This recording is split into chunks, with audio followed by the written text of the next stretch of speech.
Sébastien Gergadier, bonjour. Bonjour Julie. Vous êtes président de l'UPSTI, l'Union des professeurs de sciences et techniques industrielles. Je vous invitais aujourd'hui notamment pour nous parler de la prépa ATS, qui est encore un système un peu méconnu. Est-ce que vous pouvez nous en dire plus, s'il vous plaît ? Alors, les classes préparatoires ATS, donc c'est une classe préparatoire qui se passe dans les établissements du type lycée et qui se prépare en un an. Et ATS signifie adaptation pour technicien supérieur.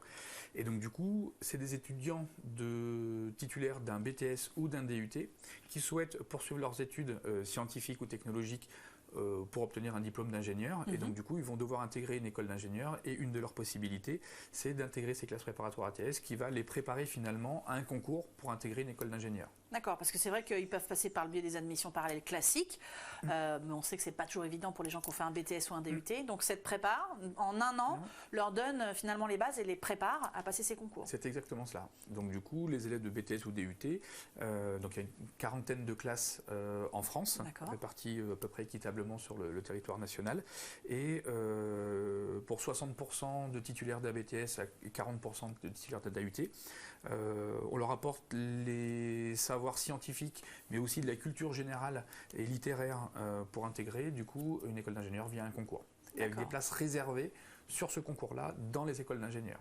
D'accord, il y a un quota, réservé aux gens qui ont fait une prépa ATS. Comme pour les classes préparatoires scientifiques classiques, on va dire, sur les concours, il y a des écoles qui recrutent et il y a un nombre de places prédéterminées à l'avance. Donc quand les élèves s'inscrivent, les étudiants s'inscrivent au concours, ils savent que pour telle école, il y a tant de places. Par exemple, les mines de Paris proposent 2 places pour la filière ATS, une des écoles les plus prestigieuses. Alors du coup, 2 places, c'est pas beaucoup, mais c'est déjà significatif, c'est-à-dire que ces écoles-là s'intéressent quand même à des profils d'élèves scientifiques et technologiques à fort potentiel. Et du coup, comment ils sont sélectionnés? J'imagine que voilà, 40 classes, il n'y a pas, voilà, ce sont des classes, j'imagine, à promotion réduite. L'étudiant doit avoir un bon niveau. Comment ça se passe? Comment il est sélectionné pour aller en prépa ATS ou pas?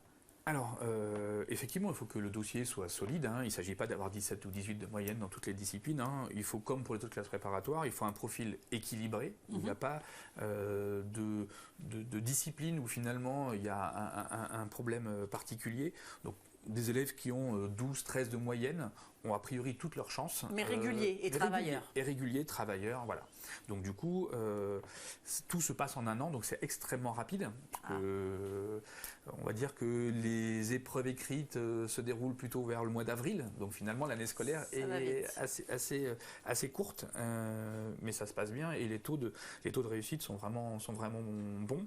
Et ils sont supérieurs à un élève qui, après son BTS ou son DUT, intégrerait une école directement. Donc du coup, c'est justement le A, c'est adaptation. L'objectif, c'est prendre des élèves qui ont un niveau technicien supérieur, soit du type BTS, soit du type DUT, pour leur donner toutes les chances de réussite en école d'ingénieur. Ils gagnent un petit niveau. Exactement. Et finalement, ça se passe bien après en école d'ingénieur.